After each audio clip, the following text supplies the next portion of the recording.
नमो ज्ञानेश्वरा नमो ज्ञानेश्वरा निवृत्ती उदारा सोपानदेवा मुक्ताबाई नमो त्रिभुवन पावनी आद्यत्रय जननी देवांची जयांची केलिया स्मरण होय सकळ विद्यांचे अधिकरण तेचे वंदो श्री चरण श्री गुरुंजे ते नमस्कारुनी आता आत्मोपम्येन सर्वत्र समं पश्यति योर्जुन सुखं वा यदि वा दुःखं स योगी परमो मतः तया हि देहे एककीराथी लौकिकी सुखदुःखी तया ते म्हणती परी आम्हाती ऐसी प्रतीती परब्रह्मचे हा. दुसरा एक पाठ आहे. तयाही देहे एककीराथी लोकही तया ते सुखदुःखी म्हणती परी आम्हाती ऐसी प्रतीती परब्रह्मचे हा. कैवल्य साम्राज्य चक्रवर्ती विश्वमौली ज्ञानोबाराय सकल ब्रह्मनिष्ठ गुरुजनांच्या परमकृपेने श्री भगवती ज्ञानेश्वरीच्या 6व्या अध्यायाचा विचार आपण करत आहोत. ज्या योगी पुरुषाला सर्व जगतामध्ये परमात्मा किंवा आत्मानुभूती व्यापक रूपाने विद्यमान असल्याचा अनुभव आला, तो सर्व प्रकारच्या कर्माचा व्यवहार जरी करत असेल तरीसुद्धा भगवान म्हणतात तो माझ्यामध्येच वर्तन करत आहे. सर्वथा वर्तमानोपि स योगी मयी वर्तते. प्रारब्ध प्राप्त असणारा कोणताही व्यवहार ज्ञानी पुरुष आपल्या जीवनामध्ये त्याग करत नाही. सर्व संत महापुरुष त्यांच्या त्यांच्या वाट्याला आलेलं कर्म सम्यक पद्धतीनं आचरण करतात, कारण त्यांचं आचरण इतर सामान्य साधकांकरता प्रमाण असतं. या बाबतीतला लोकव्यवहारातला नियम आहे, एथ वडील जे जे करीती तया नाम धर्म ठेविती तेची एर अनुष्ठिती सामान्य सकळ किंवा यद्यदाचरते श्रेष्ठस्तत्तदेवेतरो जनाः सयत प्रमाणम कुरुते लोकस्तदनु वर्तते. म्हणून या ठिकाणी जे कोणी श्रेष्ठ महापुरुष आचरण करतात त्याचं सामान्य असणारे साधक प्रमाण मानून त्याचं अनुकरण करत असतात. म्हणून कोणत्याही महापुरुषांनी प्रारब्ध प्राप्त आपल्या जीवनामध्ये जे विहित कर्म आलं ते ईश्वराची आज्ञा म्हणून त्याचं आचरण केलं आहे. अगाजया जे विहित ते ईश्वराचे मनोगत मनोनी केली आणि भ्रांत सापडे चितो. पण असं जरी तो कर्म करत असला तरी त्या कर्माचा त्याला लेप लागत नाही. तो कर्म टाकतो असा नाही अर्थ. तो कर्म करी सकळे, तो सगळ्या प्रकारची कर्म करतो आहे. फक्त फरक असा आहे की कर्म केल्यानंतरसुद्धा कर्मबंधान आकळे. कर्माच्या बंधनाला तो आकळला जात नाही. पण कर्माचं बंधन 2 प्रकारचं आहे. कर्म जर शिल्लक राहिलं तर त्या कर्मातून पाप आणि पुण्य नावाचा संस्कार तयार होतो. पाप आणि पुण्य जर असेल त्याला धर्माधर्म असंही म्हणतात. त्यातून पुण्याचं फल सुख आणि पापाचं फल दुःख भोगावं लागतं. हाही नियम ज्ञानोबाराय सांगतात. आगा कर्मे जे उरावे तैती हे सुखदुःखी फळावे तया ते भोगावया यावे देहा एका. कोणत्या देहामध्ये हे नाही सांगितलं. कोणत्या तरी एका देहामध्ये यावं लागतं. कर्मानुसारच तो देह प्राप्त होतो. तो मानवाचाच प्राप्त होईल असं काही सांगता येत नाही. आता मागोता येईल फेरा किंवा मागोता हाचे जन्म पावशी भोगिले सुखदुःख जानसी हे तो न घडे रे सायासी कार्य अंध होसी जाणून या 184 न चुके फेरा. असा सगळा व्यवहार सामान्य पुरुषाला भोगावा लागतो. कर्म शिल्लक राहिलं की कर्मानुसार जन्म मिळतो. पण ज्ञानी पुरुषांची अपूर्वता अशी आहे, सर्वथा वर्तमानोपी सगळ्या प्रकारची जरी तो कर्म करत असेल, मग एखादा ज्ञानी महात्मा जर त्याचं प्रारब्ध राज्य चालविण्याचं असेल तर तो जनकांप्रमाणे राज्य करेल. जर विरक्तीचं प्रारब्ध असेल तर शुकाचार्याप्रमाणे सर्व संग परित्याग करून विचरण करत राहील. जर कदाचित लोकांची भांडणं होऊन चांगलं होत असेल तर नारदांप्रमाणे कळीही लावेल. सांगता येत नाही. हा प्रारब्धाचा सगळा भाग आहे. परंतु ज्ञानी पुरुषाचा यातला दुराग्रह सुटलेला आहे. म्हणून सर्व प्रकारे शास्त्रसंमत कधीकधी निषिद्धही कर्म जरी घडलं तरीसुद्धा तो माझ्यामध्येच वर्तन करतो, माझ्या स्वरूपामध्ये राहतो असा भगवंतांनी अर्थ सांगितला. या योगी पुरुषामध्ये 2 प्रकार आहे. काल आपण थोडासा संदर्भ म्हणून विचार पाहिला की ज्या योगी पुरुषाने तत्वज्ञान, मनोनाश आणि वासनाक्षय या तिन्हीचाही सोबत अभ्यास केलेला आहे.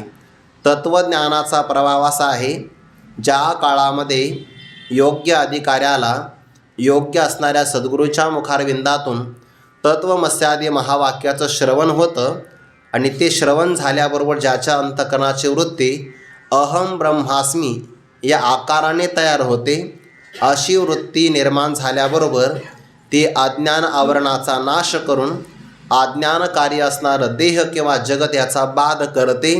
हे तत्त्वज्ञानाचं फल आहे. तत्त्वज्ञान ज्या क्षणामध्ये झालं त्या क्षणामध्ये अज्ञानाचा नाश आणि अज्ञान कार्याचा बाध झालेला असतो. तत्त्वज्ञान प्रारब्धाला नष्ट नाही करत. बरं, तत्त्वज्ञानाचे दोन भाग आहे. तत्त्वज्ञान झाल्या म्हणजे ब्रह्मज्ञान झाल्याबरोबर मागे केलेलं जे काही संचित कर्माचा साठा साठलेला आहे, तत्त्वज्ञान त्याला जाळून टाकतं आणि पुढे घडणारं जे क्रियमान कर्म आहे ते त्याला असंगत्वाच्या बोधामुळे लागू शकत नाही. पण जे प्रारब्ध कर्म असतं, ज्याच्या भोगाला प्रारंभ झाला, त्या प्रारब्ध कर्माला ज्ञानी पुरुषसुद्धा थांबवू शकत नाही.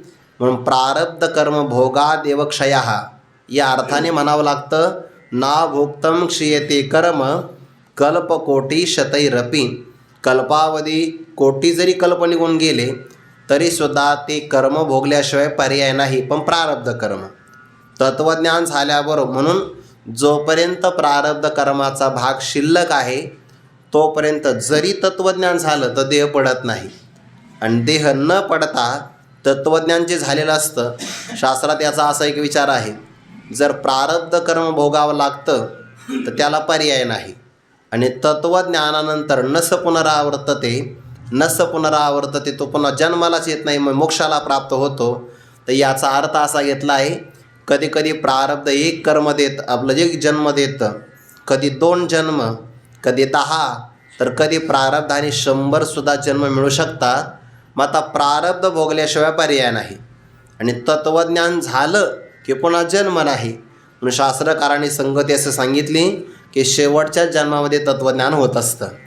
जर आपल्याला तत्त्वज्ञान झालं आणि आपल्याला मुक्तता नाही मिळाली की त्याला भावी प्रतिबंध म्हटलेला आहे. आगामी जन्म मिळणं हा भावी प्रतिबंध आहे. प्रतिबंधाचे प्रकार 3: भूत प्रतिबंध, वर्तमान प्रतिबंध आणि तिसरा आहे भावी प्रतिबंध. भावी म्हणजे भविष्य काळामध्ये येणारा प्रतिबंध आणि त्या प्रतिबंधामध्ये जन्म ठरलेला आहे, कारण प्रारब्ध शिल्लक आहे, ते भोगल्याशिवाय पर्याय नाही. या सगळ्याचा विस्तार करण्याचं तात्पर्य नाही, पण तत्त्वज्ञान झाल्याबरोबर कोणत्याही ज्ञानी पुरुषाचा देह पडत नाही. म्हणून तो जिवंत असताना मुक्त, त्याला म्हणतात जीवनमुक्त. आणि त्या जीवनमुक्त पुरुषाला जे सुख मिळतं त्यालाच आपण जीवनमुक्ती असं म्हणतो. पण त्या जीवनमुक्तीच्या विलक्षण सुखासाठी तत्त्वज्ञानाच्या बरोबर मनाच्या संकल्प विकल्पाचा किंवा मनाच्या वृत्तीचा उद्भव न होणं याला मनोनाश म्हणतात. त्याचा अभ्यास करावा लागतो. आणि त्याच तत्त्वज्ञानाच्या बरोबर कोणत्याही प्रकारचं कारण नसता सहसा उत्पन्न होणारे जे क्रोधादी विकार असतात त्यालाच वासना म्हणतात. त्यांचाही क्षय झाला पाहिजे. म्हणून तत्त्वज्ञानाच्या बरोबर संपूर्ण जगत मिथ्या आहे, कल्पित आहे, अद्वितीय स्वरूपाचं ब्रह्मतत्व शिल्लक आहे असं ज्ञान त्याला तत्त्वज्ञान म्हणतात. आणि मनाच्या वृत्तीचा प्रवाह थांबणं, चित्तवृत्ती स्थिर होऊन निरुद्ध भावाला प्राप्त होणं यालाच मनोनाश म्हणतात. तोही अभ्यास करावा लागतो. आणि काम क्रोधाधिक विकार सहसा उत्पन्न होतात, निमित्त नसतं कधी, पण तरी उत्पन्न होतात, तर त्याला वासना म्हणतात. त्या वासनेचा नाशाचा सुद्धा अभ्यास करावा लागतो. दैवी संपत्ती त्याकरता संपादन करावी लागते. आणि मग क्रोधाधिकांचे निमित्त जरी उभे राहिले तरी त्याला क्रोध येत नाही. हे वासनाक्षय आहे. वासनाक्षय आणि मनोनाश झाल्याशिवाय ज्ञानी पुरुषाला सुद्धा आनंद मिळत नाही. त्याच्या विदेह मोक्षाला कोणत्याही प्रकारचा बाध नाही, अडचण नाही, पण जीवनमुक्तीचं विलक्षण सुख मिळत नाही. त्याकरता या तिघांचा सोबत अभ्यास करावा लागतो. गुरुवर्य डॉक्टर बाबासाहेब महाराजांचं वाक्य सांगत असतात, किती आरोग्य संपन्न जरी व्यक्ती असला आणि मिरच्यांच्या बाजारामध्ये जर गेला तर त्याला ठसका आल्याशिवाय राहत नाही. तसं तत्त्वज्ञान जरी दृढ असेल आणि मनोनाश वासनाक्षयाचा अभ्यास नसेल आणि व्यवहारात पडला तर व्यवहारातले सुखदुःख त्याला अवश्यम भावी भोगावे लागतात. भले ते आभासिक का असाना पण त्याचा जीवनामध्ये प्रवास होतो. म्हणून दृढ अपरोक्ष ज्ञानी आहे त्याला मात्र भ्रम नाही. सुख काय झालं आणि दुःख काय झालं त्याच्या अंतःकरणाच्या वृत्तीवर प्रभाव होत नाही. आपण तो भाग पाहिला. अल्प दुःखाने सामान्य माणसं दुःखी होतात. ज्ञानी पुरुषाच्या जीवनामध्ये मेरू पर्वतापेक्षा मोठे दुःखाचे डोंगर जरी आले तरी त्याच्या चित्तावर परिणाम होत नाही. हे बांधलं तर समजून घ्यावा आपला अध्यात्माचा प्रवास किंवा आपण त्याच्यामध्ये रंगलो आहे. मग मेरूपासून थोरे देह दुःखाचे डोंगरे दाटी झोपा दुराग्रह नाही, काही नाही, सहस्थिती आहे. डोंगरा एवढं जरी दुःख आलं पण चित्तावर परिणाम नाही होत. परी भारी चित्त न दाटे. पण असा योगी पुरुष जो तत्त्वज्ञान मनोनाश वासनाक्षयाचा अभ्यास करतो त्याला परमयोगी असं म्हटलेलं आहे. आणि ज्याचं फक्त तत्त्वज्ञान सिद्ध झालं त्याच्याबरोबर त्याचा मनोनाशाचा वासनाक्षयाचा अभ्यास नसेल तर त्याचं विदेह कैवल्य कुठं जात नाही. पण त्याला लोकव्यवहारातले सुखदुःख भोगावे लागतात कारण त्याचा मनोनाश वासनाक्षय झाला नाही. म्हणून त्याला अपरमयोगी म्हणतात. आणि जो मात्र परमयोगी आहे त्याचं वर्णन ज्ञानोबा आहे भगवान परमात्मा इथे करतात. आत्मोपम्येन सर्वत्र समं पश्यति योर्जुन सुखम वा यदि वा दुःखम स योगी परमो मतः. यातला एक बारका वासा या श्लोकातली अपूर्वता अशी आहे. भगवंताने काय सांगितलं, उपमा शब्दाचा अर्थ तो दृष्टांत. दृष्टांतामध्ये उपमा सादृश्य प्रतिपादन करावं लागतं. जसं की उदाहरण दिलं म्हणजे लक्षात येईल. ज्ञानोबा म्हणतात अज्ञानी पुरुष अजिबात लवत नाही, नम्र होत नाही. मग तो कसा लवत नाही, याकरिता त्याच्या जो नम्रतेचा अभाव याकरिता दृष्टांत दिलं, सादृश्य सांगितलं. जो लाटणे ऐसा न लवे. लाटणं असतं की नाही, पोळ्या लाटायचं तर ते ज्याप्रमाणे वाकत नाही बघा, ते दोन भागाला निमुळत असतं आणि मधल्या भागामध्ये त्याला वाकवलं गेलं तिथं ते जाड असतं. जसं ते लाटणं लवत नाही, वाकल्या जात नाही, तसा अज्ञानी पुरुष देव संत किंवा श्रीगुरु यांच्यासमोर न लवे. तर त्याच्या न लवे याकरता जे सादृश्य सांगितलं, दृष्टांत दिला, तो दिला आहे लाटण्याचा. त्याला उपमाही म्हणतात किंवा उपमेचा थोडा विस्तार केला आपण, सूक्ष्मता आणली की त्याला दृष्टांत असं म्हणतात. इथे उपमा दिलेली आहे. कोणाची उपमा दिली आहे, आपल्या स्वतःची. आपल्या स्वतःचं सादृश्य धारण करून स्वतःचा दृष्टांत करून हे अर्जुन सर्वत्र आत्मोपम्येन समं पश्यति. तो काय करतो, सगळीकडे आपल्या समान सगळ्यांना पाहतो. आत्मोपम्येन समं पश्यति म्हणजे दुसऱ्यांचं सुख आपल्या सुखाप्रमाणे पाहतो. जसं आपलं सुख झालं की आपल्याला आनंद होतो की नाही, तसं दुसऱ्याला सुख झालं तरी आपण आनंदी व्हायला पाहिजे.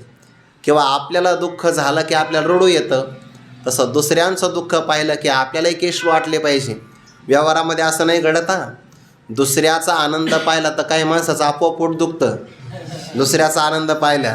आणि दुसरे माणसे संकटात आली ते याला काहीच न करता आनंद होतो, तर याला क्रूर वृत्ती असं म्हणतात. इथे असा विचार नाही आहे. तो ज्याप्रमाणे आपल्याला सुख व्हावं तर आत्मोपम्येन समं पश्यति, आपलं आत्मवत सर्व भूतेषु असा पाहतो. मग सुख असेल दुःख असेल या सगळ्यांना तो आपल्या समान पाहतो. भगवंताने असं म्हटलंय आत्मोपम्येन सर्वत्र समं पश्यति. तर अर्थ करत असताना यह अर्जुन सर्वत्र आत्मोपम्येन समं पश्यति, आपल्या समान.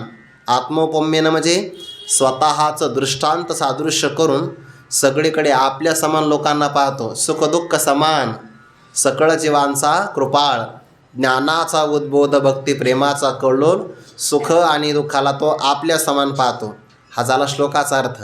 ज्ञानोबाने याचा अर्थ असा केला आहे, आत्मोपम्येन सर्वत्र समं पश्यति अर्जुन सुखम वा यदि वा दुःखम स योगी परमो मतः.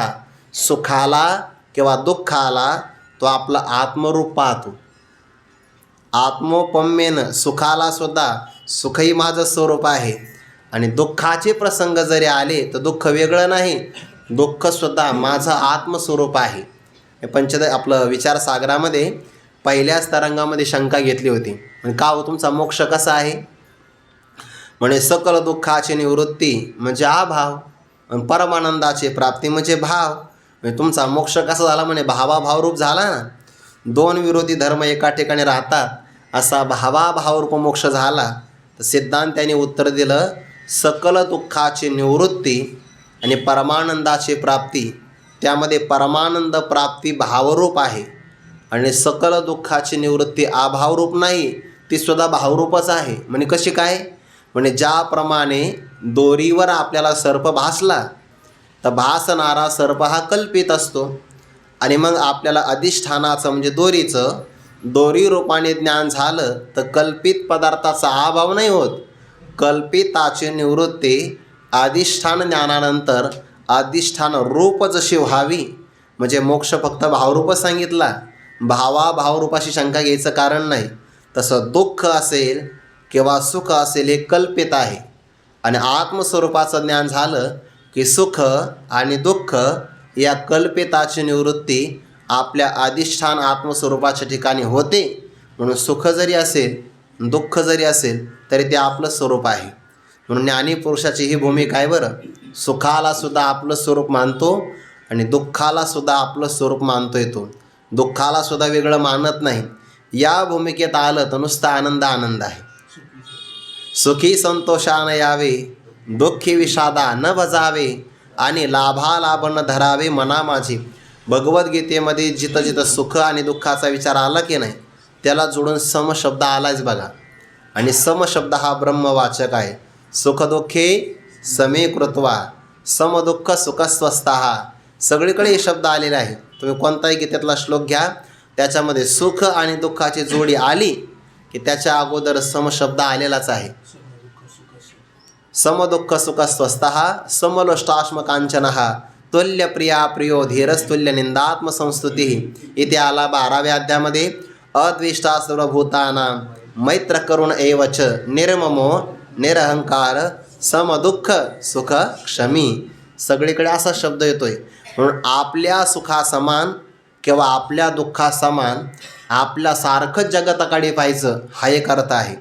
आणि दुसरा अर्थ, आपल्या स्वतःच्या व्यक्तिगत जीवनामध्ये दुःख आलं तरी ते माझं स्वरूप आहे आणि सुख जरी आलं तरी ते माझं स्वरूप आहे. सुखाला दुःखाला तो भिन्न भेदरूपाने पाहतच नाही. आणि भगवान म्हणतात, ज्याची दुःखाकडे सुद्धा आत्मस्वरूप पाहण्याची भूमिका असेल सयोगी परमो मतः, तो सर्वाश्रेष्ठ योगी आहे. सर्वाश्रेष्ठ, नकारात्मकतेला जागाच नाही.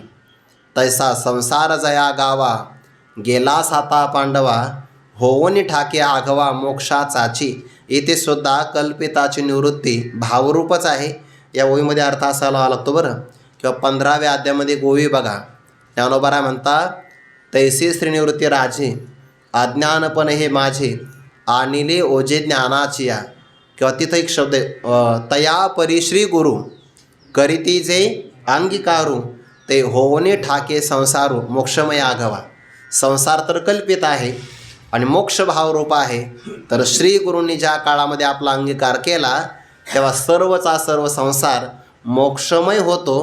म्हणून संसाराची अधिष्ठान ज्ञानानंतर निवृत्ती जी होते त्या अधिष्ठानामध्ये, म्हणून मोक्ष भावरूपच आहे. आणि या अर्थाने पाहिलं तर सुख दुःख कल्पित आहे, आभासिक आहे आणि त्यांचं अधिष्ठान असणारा आत्माच आपलं स्वरूप असल्यामुळे जेव्हाही आपल्याला ज्ञान होईल तेव्हा सुख आणि दुःख आपल्यापेक्षा वेगळे राहणारच नाही. हाच भाव वा. म्हणून सुख दुःख सरीशे कांटाळे आचार्य ऐसे रिपू भक्ता जैसे हरीचे देणे. या ओळीचं मला काल स्मरण झालं होतं, आता नव्हते आठवले. ते ज्ञानोबांनी बरोबर तुमच्या अंतकरणात स्फुरण दिलं. तो सुखाला आणि दुःखाला एकाच मापाने मोजतो. सुख दुःखा सरीशे कांटाळे म्हणजे माप. सुख दुःखा सरीसे कांटाळे आचार्य ऐसे. काय दृष्टांत दिला ज्ञानोबांनी? रिपू भक्ता जैसे हरीचे देणे. ज्याप्रमाणे आपला भक्त असेल किंवा आपला शत्रू असेल, शत्रू आणि भक्ताला जसा परमात्मा एक फल प्रदान करतो, भेद करत नाही. म्हणजे कसं, तो असंकादिकाचे निमाने सायुज्य सौरसुदिदला पुतणे, जे विषाचे निस्तन पाने मारू आले, जी मारण्याकरता आली त्यालाही सायुज्य. सनकादिकानं सुद्धा सायुज्य. ज्ञानोबारा म्हणता, श्रीकृष्ण कोपोणी ज्यासी मारी, तो पावे परब्रह्म साक्षात्कारी. मा कृपेने उपदेश करी तो कैशा परिण पवेल.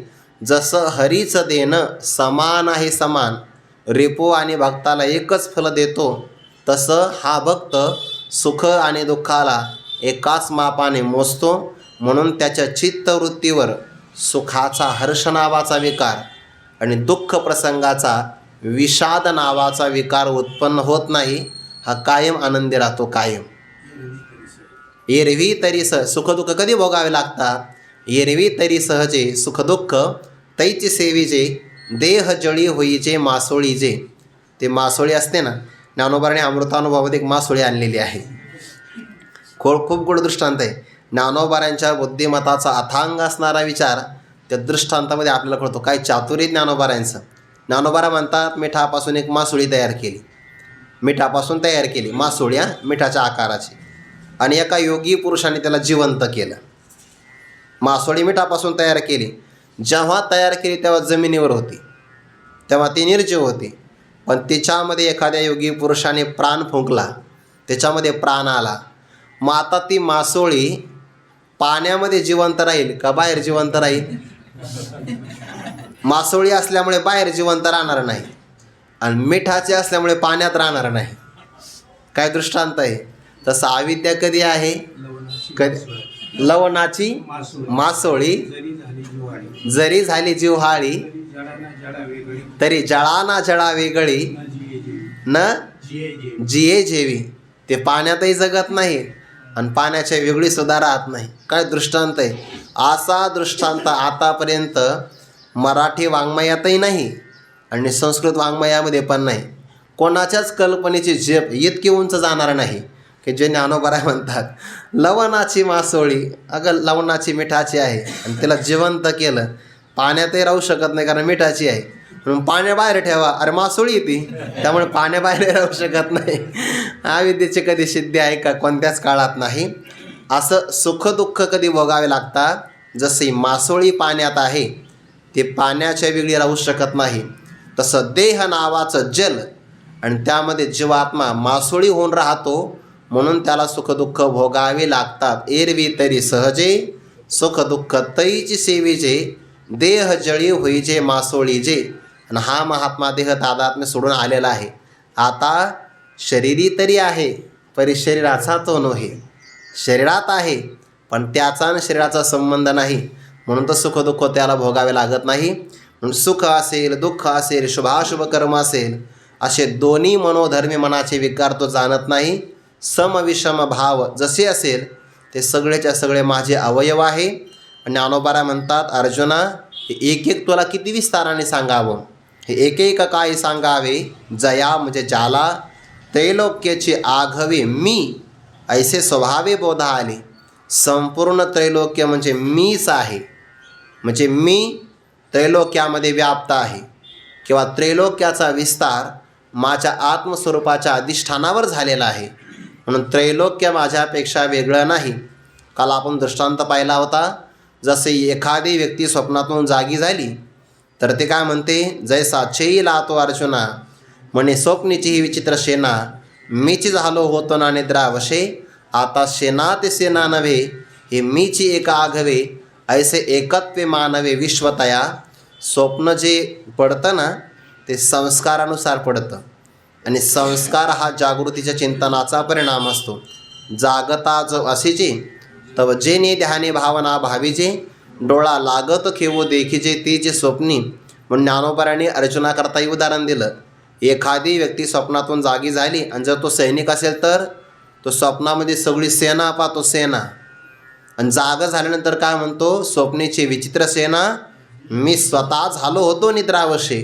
आता जाग झाल्यानंतर सेना ते सेना नव्हे, कारण झोपेमध्ये स्वप्न पडतं तर स्वप्नामध्ये जागा कमी आहे, अल्पदेश अल्प परिमाण.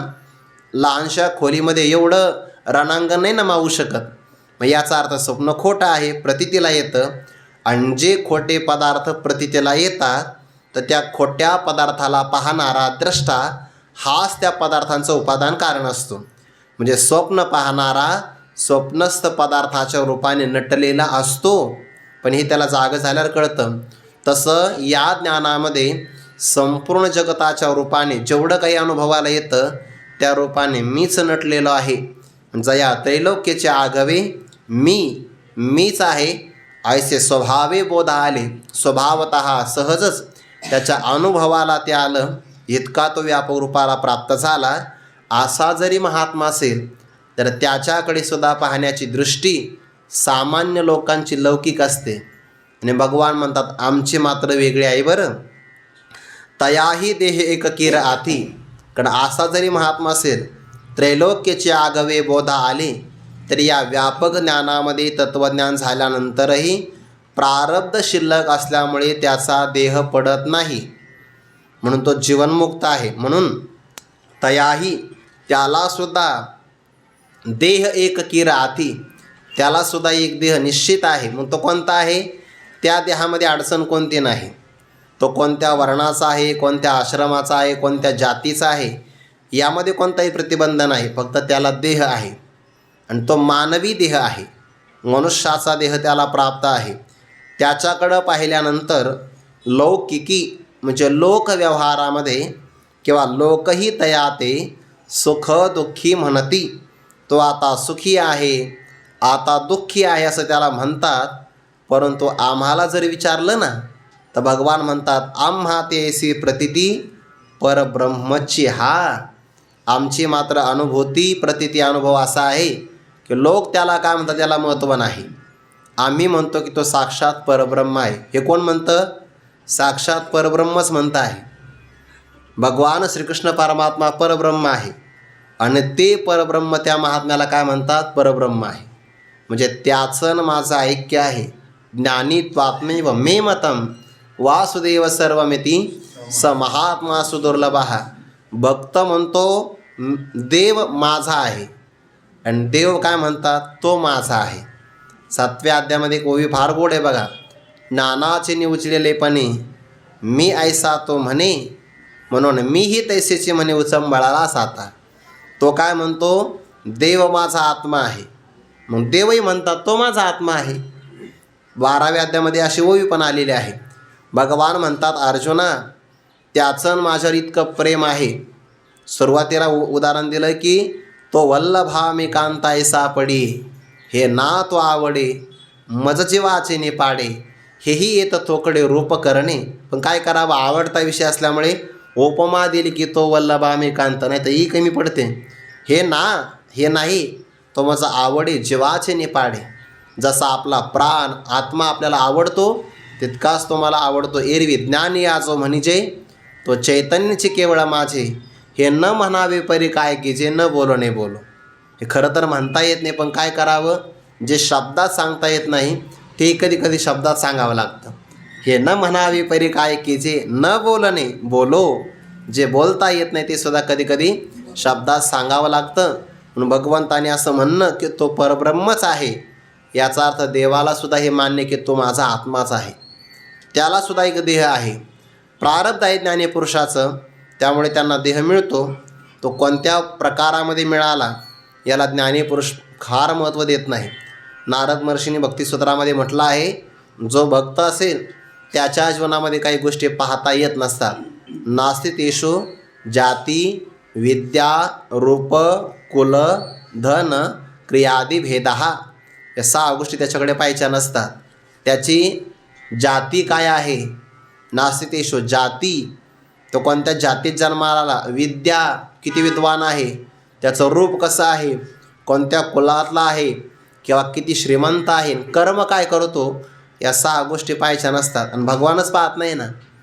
भगवान म्हणतात अरे आम्ही खरं तर पत्र पुष्प हे सुद्धा पाहत नाही. आम्ही भावाचे पाहुणे भलते या येर पत्र पुष्प फळ हे भजावया मिस केवळ. मिस म्हणजे निमित्त आहे. त्या निमित्ताशिवाय प्रेम प्रगट होत नाही, म्हणून पाहावं लागतं. नाहीतर आमुची आ लागे निष्कळ भक्ती तत्व, पण भक्ती एकी मी जाणे. तिथं साने थोर न म्हणे आम्ही भावाचे पाहुणे भलतेया. म्हणून विदुरांची काय जाती आहे? काहीच नाही. किंवा ध्रुव बाळाची काय विद्या आहे? काहीच नाही. किंवा सुदामदेवाकडे कोणतं धन आहे? किंवा जी कुब्जा आहे तिच्याकडे रूप कोणतं आहे? श्लोकाचा आलाय बरं हा. का जातिर्विदुरस्य यादव, हे सगळे पौरुषम पराक्रम सगळे आले. भक्त्या तुष्यती, परमात्मा केवळ भक्तीने तुष्ट होतो, बाकी काही पाहत नाही. लोकव्यवहारामध्ये लोक त्यांना काही म्हणू द्या. तयाही देहे की राती, त्यांनासुद्धा एक महापुरुषाला देह आहे आणि त्यांच्या देहाकडे पाहिलं तर ही लोकांची दृष्टी सामान्य असते. आणि सामान्य असणारी दृष्टीतले लोक महात्म्यालासुद्धा सामान्य नजरेतूनच पाहतात. तैसा सामान्यत्वे पाहिजे तरी साधारणची देखीचे, एरवी निर्धारिताने निजे स्वय जयाची. म्हणून महात्मा लौकिक नजरेतून पाहिला की ओळखू येत नाही. त्याला पाहण्याची दृष्टी एक अलौकिक असावी लागते, तरच तो ओळखू येतो. महात्म्याला महात्मा ओळखू येतो. आणि महात्मा आहे यांना देव ओळखू शकतात. म्हणजे दोघंच फक्त ओळखतात. एक तर महात्मा महात्म्याला ओळखतो, तो का म्हणे अंगे व्हावे जे आपण, तरीच महिमान येईल कळो.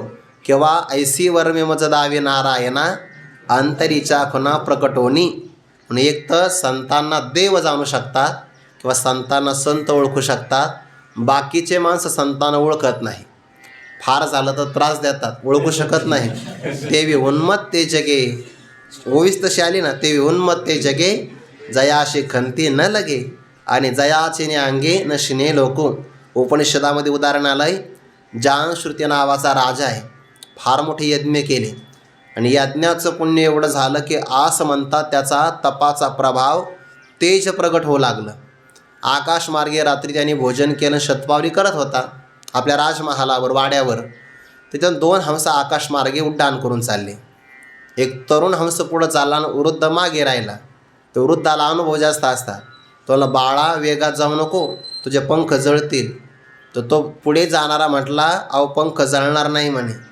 या राजाच्या पुण्याचं तेज एवढं मोठं नाही की या राज्यामध्ये राहणारा जो महात्मा रैक्व आहे त्याचं तेज जेवढं आहे, त्याच्या तेजासमोर तर राजाचं तेज काहीच नाही. राजाला पक्ष्यांची भाषा कळायची. तो माझ्या राज्यामध्ये रैक्व नावाचा महात्मा आहे, त्याचं तेज माझ्यापेक्षा जास्त आहे, मलाही माहिती नाही, राजाला माहिती नसतं आहे. राजकारभार मोठा असतो. राजाने सैनिकांना सांगितलं कोणीतरी एक रैक्व नावाचा महात्मा आपल्या राज्यात राहतो, शोध घ्या म्हणे, मला त्यांना पाहायचं आहे. दिवसभर सैनिक शोधून शोधून थकले पण त्यांना काही महात्मा सापडे ना. जिथं राजाला माहिती नाही ते सैनिकाला काय माहिती राहणार आहे. सैनिकाची महात्म्याची कल्पना वेगळीच, लौकिक दृष्टिकोनातून ते पाहतात ना, त्यामुळे त्यांना कळाले नाही. सैनिक थकले, सायंकाळी बाजारामध्ये आले. बाजारामध्ये एक गाडी आणि त्या गाडीची सावली जिथं जमिनीवर पडली तिथं एक व्यक्ती आपली पाठ खाजत होता आणि तो निवांत झोपलेला. सुखे मेने जो लोगा शून्य सारून ते निवांतच होता ना, काही चिंता नाही, कोणता ताप नाही, आपल्या आनंदामध्ये होता. मग त्याने सैनिकाकडे पाहिलं, सैनिकाला विचारलं म्हणजे तुमचा चेहरा उतरलेला आहे, काही मदत? त्याने आमच्या स्वामीला काही काम नाही म्हणे. एक रैक्व नावाचा कोणीतरी महात्मा, त्याचा शोध घ्यायचा सांगितला. दिवसभर शोधला, आम्हा सापडला नाही. मग त्या महात्म्याने उत्तर दिलं या गाडीवान देहाला रैक्व असं म्हणतात, रैक्व महात्मा. ते राजापर्यंत बातमी गेली तर राजाला सूचना नेमकं करावं काय. तो राजा रथ घेऊन आला, हिरे माणिक मोती सगळे अलंकार आणले आणि त्या राजाने स्वतःची कन्याही रैक्व नावाच्या महात्म्याला अर्पण करण्याचा प्रयत्न केला. महात्मन आमच्या राज्यात चालन, मला उपदेश करा. त्याने ब्रह्मज्ञान एवढं सोपं आहे काय, सामान्य मला देतोय रत्न वगैरे, त्याच्या मोबदल्यामध्ये द्यायचं असेल तर समर्पण दे, आत्मनिवेदन, शरणागती करावी, तनु मनोजीवे. ज्ञानोबाने असं म्हटलं का त्या वहीमध्ये धन अर्पण करावं, दक्षिणा मोठी भरावी असं म्हणलंय का. तनु मनोजीवे चरणांशी लागावे आणि अगर्वता करावी दास्य. शब्दाकडे आपण बारकाईने तेवढं पाहत नाही ना, कारण आपल्या प्रवचन करायचं असतं वेगामध्ये. अर्पण काय करायचं आहे, तन मन धन शब्दसुद्धा ज्ञानोबाने घेतला नाही तिथं. तनो मनो जीवे चरणांशी लागावे आणि अगर्वता करावे दास्य सकळ रैक्व नावाचा महात्मा आहे. महत्संगस्तु दुर्लभः अगम्याः म्हणून लोकाला कळत नाही. आणि न कळता जरी मिळाला तर अमोघश्य वाया मात्र जात नाही. म्हणून आपल्या परमार्थाची लोकांनी कल्पना करावी किंवा लोकांनी आपल्याला पारमार्थिक म्हणावं अशी साधकाने अपेक्षा कधीच ठेवू नये. लोक कोण आहे जे की आपल्या परमार्थाला सर्टिफिकेट देतील, प्रमाणित करतील? लोकांनी म्हणावं का आपल्याला आपण फार मोठे पारमार्थिक आहे? लोकांना सप्ताह पार पाडायचा असतो ते सगळ्याला म्हणतात 7 दिवस तुम्ही मोठे आहात, थोर आहात. पण त्यांच्या मनी मानसी आपला परमार्थ दृढ राहावा अशी साधकांनी कधीच प्रयत्न करू नये. लोक कोण आहे? वैकुंठवासी गुरुवारी घुलेबाबा म्हणायचे बघा, लोकांनी आपल्याला मान्यता देण्यापेक्षा आपण देव मान्य व्हावं, संत मान्य व्हावं हे देवाची मान्यता आहे.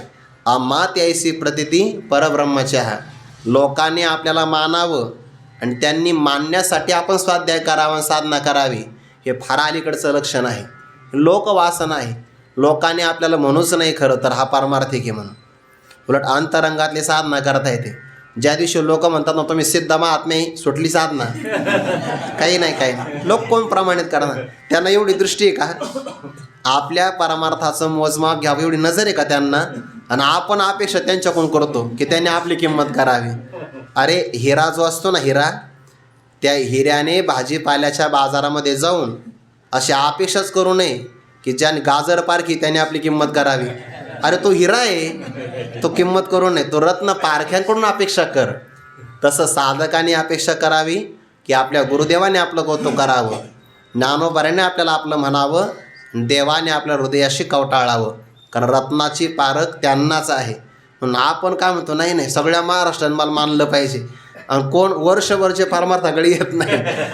आणि त्याच्यामध्ये असं आहे, कीर्तनकाराने आयोजकाची स्तुती केली तर आयोजक पुढच्या 10 मिनिटात कीर्तन झाले त्याची स्तुती करतात. परस्परम भावयंतः. हे असंच आहे. जर आपण कोणाचं नावच नाही घेतलं ना तर कीर्तन झाल्यानंतर ते सुद्धा लोक आपली स्तुती करत नाही. माझा अनुभव आहे अंगे. कोण लोक आहे जे आपली स्तुती करतील? लौकिकातली अपेक्षा करू नये. लोकवासना यासाठी परमार्थ नाही. देहवासना, लोकवासना, शास्त्रवासना ही चांगली नाही, आनंदाला प्रतिबंधक आहे आपल्या. तयाही देह एककी राहती, लौकिकी सुखदुःखी तया ते म्हणती. लोकव्यवहारामध्ये त्यांना जर उत्तम अन्नपान मिळालं तर लोक म्हणतात बघा ते सुखी आहे. आणि त्यांना भिक्षाच नाही मिळाली तर लोक काय म्हणतात, ते आज दुःखी आहे. अरे ते सुख आणि दुःखाच्या अतीत आहे, अतीत. त्यांना बाकीचे माणसं काय ओळखणार आहे? बाकीच्यांची नजर तिथपर्यंत जात नाही. आता ह्या चिकित्सा केली जाते ना वैद्यकीय शास्त्रामध्ये, तर पूर्वीच्या काळी नाडी परीक्षण असायचं. त्याच्यामध्ये पण प्रकार आहे. चेहऱ्यावरून सुद्धा रोग कळतो बरं. समजा डोळ्यावरून कावीळ कळतो, किंवा नख पाहिले तर आपलं रक्ताचं प्रमाण कळतं, किंवा आपण मूठ आवळीन सोडलं तरी पण कळतं की आपल्यामध्ये रक्त किती जास्त आहे किंवा किती कमी आहे, हे बाहेरून कळतं. कधी कधी हात लावला तर नाडी परीक्षणातून रोग कळतो. याच्यातून नाही कळाला तर आपल्या आत काय बिघड आहे हे क्षकिरणाने कळतं, म्हणजे एक्सरेने कळतं. याच्या पुढे मजल नाही आता कोणाची. मन कोणाला कळतं का? नाही कळत. ज्याचं त्यालाच कळतं. म्हणजे जशी या वैद्यकीय शास्त्रामध्ये शरीर किंवा हाडापर्यंत जाण्याचीच फक्त यंत्राची क्षमता आहे, तसं लोकांची क्षमता फक्त देहापर्यंत आहे. आतमध्ये जाण्याची लोकांची क्षमता नाही. आणि जे आत जाऊ शकत नाही, आपण काय अपेक्षा करतो, त्याने आमच्या आतल्या परमार्थाचं माफ करावं. अरे ते कोणी शिक्का मारणार आहे आपल्यावर? लौकिकी सुखदुःखी तया ते म्हणती. लोक त्यांना ओळखू शकत नाही, कोणीच नाही ओळखत. गुरुवारी डॉक्टर बाबासाहेब महाराजांचं वाक्य सांगत असतात, माझा बोध जर मला विषय होत नाही तर लोकाला काय विषय होणार आहे? विषय होणं म्हणजे कळणं. इतका माझा बोध सुसंवेद्य आहे, स्वयंप्रकाश आहे की माझ्या बोधाला मीच जाणू शकत नाही. कारण जाणलं तर त्याला ज्ञानाचं विषयत्व होईल, आणि विषयत्व आलं की तो जड होईल. अरे जिथं माझा बोध मलाच विषय होत नाही तिथं लोकाला काय कळणार आहे? म्हणून सामान्य परमार्थ आल्या पहिल्यांदा ह्या धारणा केल्या पाहिजे की आपल्याला लोकमान्यता नाही कमवायची, आपल्याला संत मान्यता, देव मान्यता संपादन करायचे आहे. लोक आपल्याला जाणू शकत नाही. आज श्रीमद आद्य जगद्गुरू शंकराचार्य महाराजांची जयंती आहे. मग आता 8 वर्षामध्ये चतुर्वेदी, 12व्या वर्षामध्ये सगळं शास्त्र संपन्न झाले. 16व्या वर्षामध्ये भाष्य निर्माण केलं आणि 32व्या वर्षामध्ये स्वधामाला निघून गेले, असं ज्यांचं वर्णन केलेलं आहे असे श्रीमद आद्य जगद्गुरू शंकराचार्य महाराज. आपल्या सनातन वैदिक धर्मावर फार मोठा उपकार आहे त्यांचा, बरं, फार मोठा. जर त्यांनी ते धर्मरक्षण केलं नसतं तर नास्तिक विचारामध्ये आपला देश आतापर्यंत कधीच अस्ताला गेला असता. म्हणून भारत देशाच्या 4 दिशेला 4 मठांची स्थापना करून वैदिक सनातन धर्माचा जो काही ध्वज पताका ज्यांनी चांगल्या प्रकारे अखंड विराजमान करून ठेवली, असं अलौकिक कार्य श्रीमद आद्य जगद्गुरू शंकराचार्य महाराजांनी केलं. ते साक्षात भगवान शंकराचे अवतार आहे. शंकरम शंकराचार्यम केशवम बादरायणम सूत्रभाष्यकृतो वंदे भगवंतो पुनः पुनः. ना आपण त्यांना कायम वंदन करतो. आपण भगवान शंकरांना मानतो, तसंच आपण शंकराचार्यांनाही मानलं पाहिजे. काही लोकांची बुद्धी फार कमी असते, फारच अल्प असते आणि त्यांना असं वाटतं की आम्हाला सगळंच कळतं. अधिकार नाही आपल्याला. आपण आपल्या सनातन परंपरेमध्ये संस्कृतीतलं सर्वोच्च ठिकाण काय असेल तर संन्यासी महात्मा आहे. भगवं वस्त्र काही सामान्य नाही आहे. ते संन्यासी महात्मा म्हणजे आपल्या संस्कृतीचं शिखर आहे, शिरोमणी आहे. त्यांना नाव ठेवू नये. आणि त्या नाव ठेवणाऱ्याची काय योग्यता आहे, काय अभ्यास आहे, काय कुठं गेलेले, कोणाजवळ श्रवण आहे का, काही नाही. फक्त एक सवंग लोकप्रियता मिळावी म्हणून काहीतरी करायचं, करू नये. बघा, नाव ठेवण्याचा अधिकार नाही. जे ज्ञानोबा आहे त्यांना मानतात ना, ज्ञानोबा म्हणतात तैसा व्यासांचा मागोवा घेतो, भाष्यकारा ते वाट पुसतो, अयोग्य हे मी न पवतो के जाईन.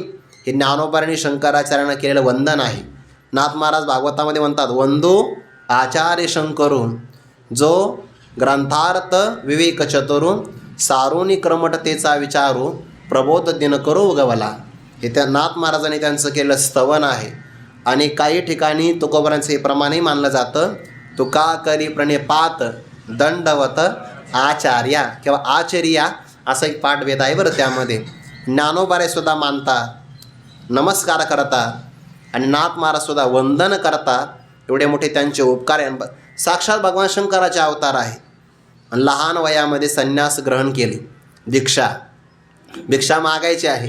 लौकिकी लोकातले माणसं ओळखत नाही म्हणून उदाहरण सांगतो. ते एका घरामध्ये भिक्षा मागायला गेले. उदाहरण आपण कायमचंच पाहिलेलं आहे.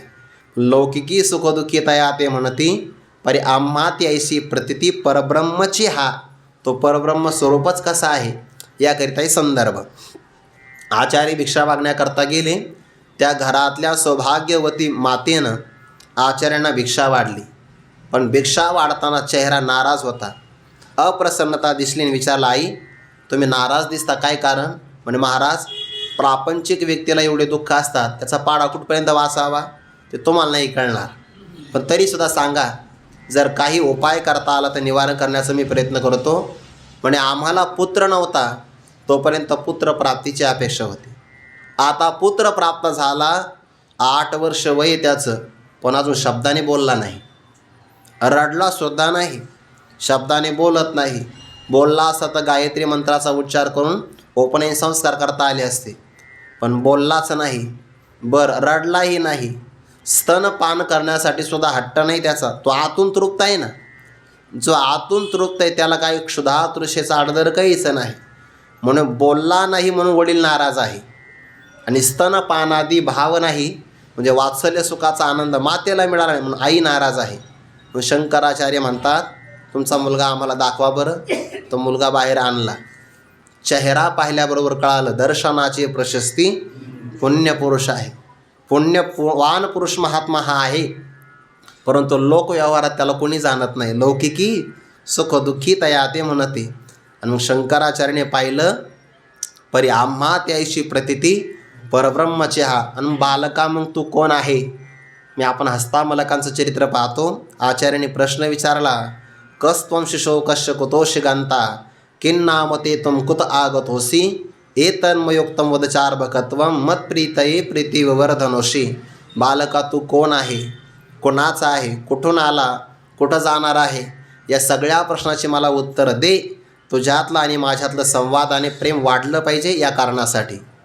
आणि मग त्या बालकाने उत्तर दिलं, 8 वर्षापर्यंत तो साधा एक शब्द बोललेला नव्हता बालक 8 वर्षापर्यंत. आचार्यांची शब्दकृपा झाल्याबरोबर त्याने संस्कृतमध्ये आपला बोध सांगितला. नाहम मनुष्यो न च देव यक्षो न ब्राह्मण क्षत्रिय वैश्यशूद्राः न ब्रह्मचारी न गृही वनस्तो भिक्षुर्न चाहम. कोण? निजबोध रूपः आम्हा त्याशी प्रतिते परब्रह्मचे हा. तो निजबोध स्वरूप आहे. लोक म्हणतात त्याला तो मनुष्य आहे, ब्राह्मण आहे, 4 वर्णाचा 4 आश्रमाचा, पण भगवंताचं म्हणणं आहे की तो परब्रह्म आहे. म्हणजे देवाची दृष्टी देहावर नाही, देवाची दृष्टी स्वरूपावर आहे. लोकांची दृष्टी महापुरुषाच्या देहावर आणि फार झालं तर त्यांच्या मनावर. मनावर म्हणजे सुखदुःखाच्या चेहऱ्यावर आहे.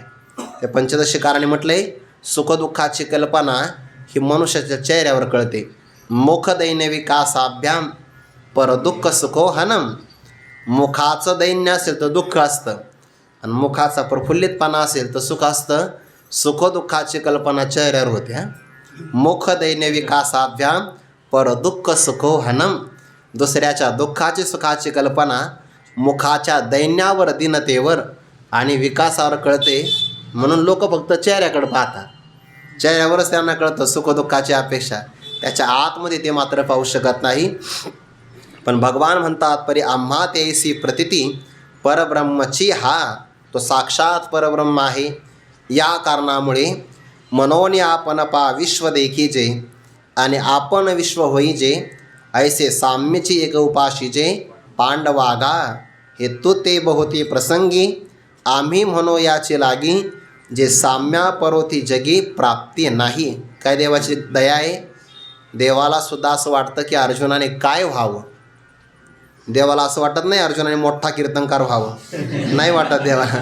देवाला हे वाटतं एखाद्या पदावर जावं, स्वर्गातला इंद्र व्हावं, ब्रह्मदेव व्हावं, असं देवाला वाटत नाही.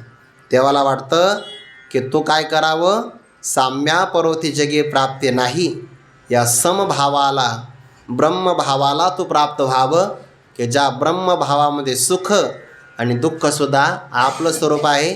खऱ्या महापुरुषाची ही भूमिका असते की आपला साधक शिष्य, आपला भक्त हा स्वरूपालाच प्राप्त व्हावा. कारण जो आत्मलाभासारिखे गोमटे काहीच न देखे मनोनी भोग विषेखे हरेखे नाजो. मनोनी या कारणामुळे आपण पा विश्व देखीचे. संपूर्ण विश्व हे आपल्या सच्चिदानंद आत्मस्वरूपाच्या ठिकाणी पाहावं. आपण पा म्हणजे आपल्या ठिकाणी संपूर्ण विश्व पाहावं. सगळ्या विश्वाचा अधिष्ठान माझा आत्मा आहे. मी व्यापक आहे. व्यापक जर विश्वाचा अधिष्ठान मी असेल तर मी 3.5 हाताच्या देहापुरता मर्यादित नाही. संपूर्ण विश्वाचा अधिष्ठान मीच असल्यामुळे आपण पा विश्व देखीचे आणि आपण विश्व होईचे. आपण सुद्धा विश्वा एवढं व्यापक व्हावं. कारण या संपूर्ण विश्वामध्ये विश्वातले सगळे प्राणी मात्र सगळे पदार्थ या रूपाने आपणच प्रगट झालेलो आहे. पण आपण विश्व एवढं व्यापक व्हावं आणि विश्व आपल्यामध्ये पाहावं. यालाच म्हणतात साम्य दृष्टी, समदृष्टी. समशब्द आहे ब्रह्मवाचक आणि ती ब्रह्मदृष्टी आली की त्याला म्हणतात समदृष्टी. आणि समदृष्टीचा भाव आला की त्याला म्हणतात साम्य स्थिती. हे सगळीकडे समान पाहणं, सगळीकडे समब्रह्म पाहणं. ऐसे साम्यची एक उपाशीचे पांडवागा. हे पांडवा अशी साम्य असणारी दृष्टी तिचंच कायम उपासना करावी. हे तो ते बहुते प्रसंगी. हे आम्ही तुला पुष्कळ प्रसंगामध्ये आम्ही म्हणू. आम्ही कायम म्हणतो आहे की तो समतेला प्राप्त व्हावं. सुखदुःखे समीकृत्वा यालाच प्राप्त व्हावं. समदुःख सुखम धीरम स्वमृतत्वाय कल्पते. असंच व्हावं हे आम्ही तुला का वारंवार म्हणतो आहे. आम्ही म्हणो याची लागी जे नामकारण साम्या परोती जगी प्राप्ती नाही. या जगतामध्ये साम्याच्या पलीकडे, समदृष्टीच्या पलीकडे कोणताही मोठा लाभ प्राप्त करण्यासारखा नाही. उच्च अवस्था ही आहे ज्याच्या पलीकडे काही प्राप्तव्य राहत नाही, काही कर्तव्य राहत नाही, भोक्तव्य राहत नाही, ज्ञातव्यसुद्धा राहत नाही. सा काष्ठा सा परागती. जिच्या पलीकडे आता काहीच प्राप्तव्य नाही त्या प्राप्तीला म्हणतात सर्वश्रेष्ठ प्राप्ती. जसा मंदिरावर कळस लागला आता बांधकाम करायचं नाही, गंगेला सिंधू प्रवेश झाला आता प्रवाह करायचा नाही, किंवा सोन्याचं शुद्धीकरण करत असताना 16वा कसं लागला की जसं प्राप्तव्य राहत नाही तसं साम्यापरोती जगी प्राप्ती नाही. म्हणून अर्जुना तो बाकीचं विशेष होण्यापेक्षा सत्सामान्य स्वरूपाला प्राप्त व्हावं. जे जे विशेष असतं ते कल्पित असतं आणि ते विनाशी असतं. म्हणून तो कोणत्या पदावर कोणत्या विशिष्ट सिद्धीवर जाऊ नको. साम्यापरोती जगी प्राप्ती नाही असं भगवंतांनी इथपर्यंत प्रतिपादन केलं. आता ही साम्य दृष्टी, साम्य असणारी अवस्था स्थिती भगवंतांच्या भूमिकेतून याच्या पलीकडे काही प्राप्तव्य नाही. आणि इथपर्यंत अर्जुनाला उपदेश केला. पण ही प्राप्त होण्यासाठी शरीर आणि मनाचं साह्य असावं लागतं. जर मनाने हे मान्य केलं तर हे मिळवता येतं. आणि मग भक्तराज अर्जुनाने जगतातल्या यच्च यावत साधकांचं प्रातिनिधिक स्वरूप म्हणून भगवंताला एक प्रश्न विचारला. तुम्ही सांगताय खरं आहे की साम्य पलीकडे काही प्राप्तव्य नाही, पण ते साम्य प्राप्ती ज्यातून प्राप्त करायची ते मन चंचल आहे. आणि मग आपलाच प्रश्न भक्तराज अर्जुनाने देवाला विचारला. त्याचं चिंतन आपण उद्या करू. पुंडलिक वरदाहरी विठ्ठल श्री ज्ञानदेव तुकाराम मौली ज्ञानेश्वर महाराज की जय. जगद्गुरु तुकाराम महाराज की जय. सद्गुरु जोग महाराज की जय.